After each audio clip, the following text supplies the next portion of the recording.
There's another joke about heaven. The gate to enter to heaven. And there were actually two gates. Two gates. One that says, this gate, please form a line. All the men that they were dominated by their wives. The other gate, please here, form a line. All the men that dominated their wives.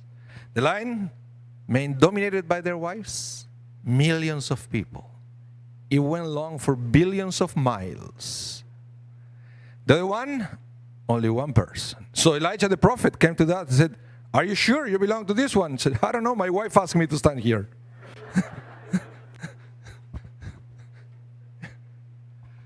I want to talk to you today about you are not alone. You are not alone. No, seriously now. Because I realize that one of the most difficult part of any hardship is the feeling that you have to go through it all alone. And I believe that sometimes Judaism and most religions, I will say, are trying to convince people through different ways, to internalize that at the end of the day, you are never alone. For instance, we have to believe that we are always accompanied by God, that God is always with us. And this is something that we need reminders during our lives. Otherwise, we forget and we go back to that feeling of loneliness. Because we realize sometimes we can be with other people, but we feel all alone. And you see, if you go to the Bible, different characters in the Bible, they have different ways to remind themselves to the fact that they were never alone. For example, King David's mentioned this concept multiple times in the book of Psalms. Perhaps the most famous words are when David says, Lo ira ra ki ata imadi. I will never fear anything bad because I know, God, that you're always with me. And I realized about King David, for example, that every time he forgot that, he struggled. When he remembered that, he thrived. Very interesting. And even Moses apparently was struggling with this concept. Was struggling forgetting that God was always with him, to the point that God tells Moses, before starting all the process of the plagues, Ki heye imach, I will always be with you. But it's something that God keeps reminding Moses. Because, as I say, Moses was human, and we human beings, we sometimes forget. Don't feel so bad. David forgot, Moses forgot as well. And this week's Parsha, there is a hint that Moses forgot that he was not alone. This Parsha starts with the word Bo el Pharaoh. Bo et Pharaoh. Okay, go to Pharaoh. But I read something fascinating coming from the Zohar, a book that specializes on Jewish mysticism, on Kabbalah. And if you ever studied Kabbalah, one of the first things they're going to learn under the book of the Tree of Life, right, and the Sefirot, is that every letter in the Jewish calendar, in the Hebrew calendar, has a number. For example, Aleph, the first letter, equals 1. Bet, second letter, equals 2. So forth. And then the last letter, Taf, right, is 400, because once you reach 10 is 20, 30, and so forth. So it's 400. So the first two letters are Aleph and Bet, 1 and 2.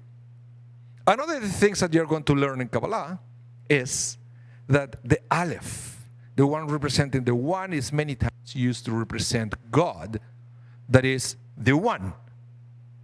And Bet, the 2, represents us. We belong to a world, Kabbalah says, of duality.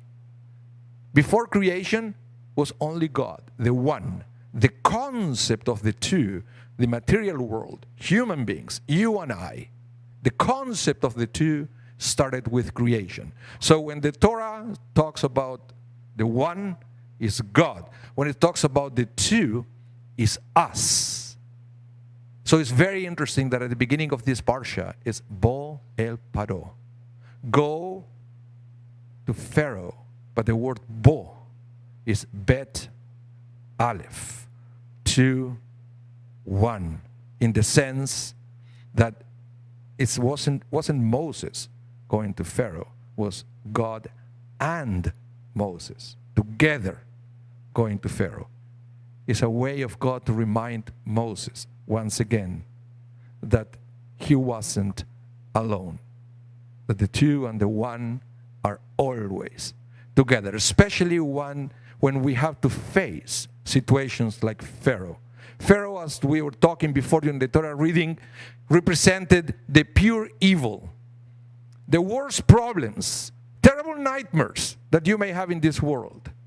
But this week's Torah portion starts with words of hope, of encouragement. Bo et Pharaoh. You're never going to confront your problems alone. God is always with you.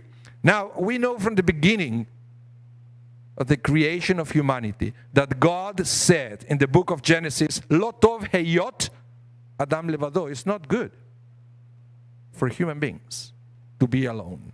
And I believe that this is not just physically alone. It's not good for us to feel that we are alone. In other words, we have to find ways to realize that we are never alone. You see, this week's parsha also is talking about the plague of darkness.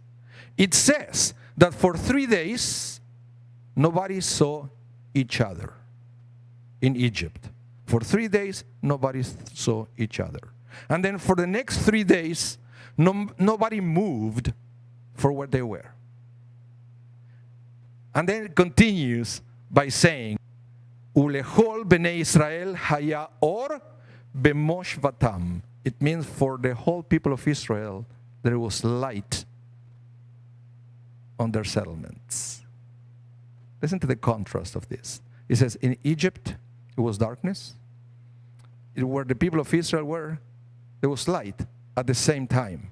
And then the rabbi said, how is that possible? And then they go to the description of the plague, and they said, for 3 days, nobody saw each other. The sense that nobody cared about other people. And then for the next 3 days, nobody even moved from where they were.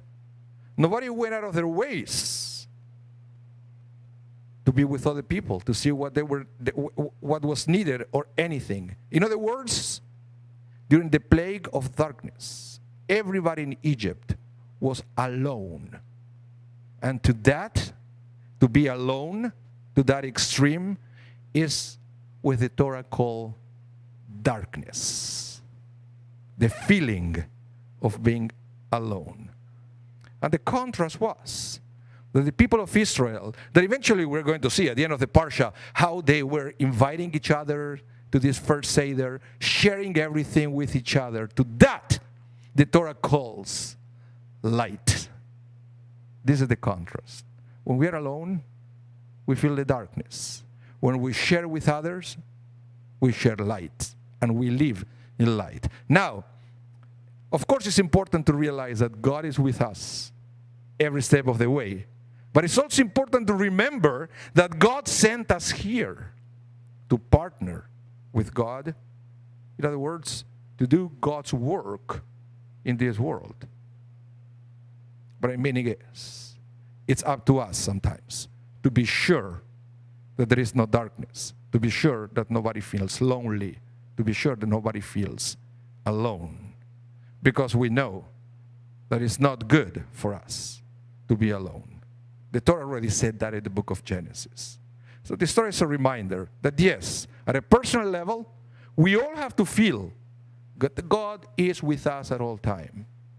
But we also need to realize that it's up to us sometimes to partner with God to end darkness by being the company to somebody, to end somebody's feeling of loneliness, the way we expect God do it for us. Bo el Pharaoh. When we need to confront our challenges, it's not good to be alone. So feel that God is with you. But if there is somebody who is struggling with their own Pharaoh, I realize that we can do a lot to be with them, to help beat their personal Pharaoh together. And to that, we call living surrounded by light. Shabbat Shalom.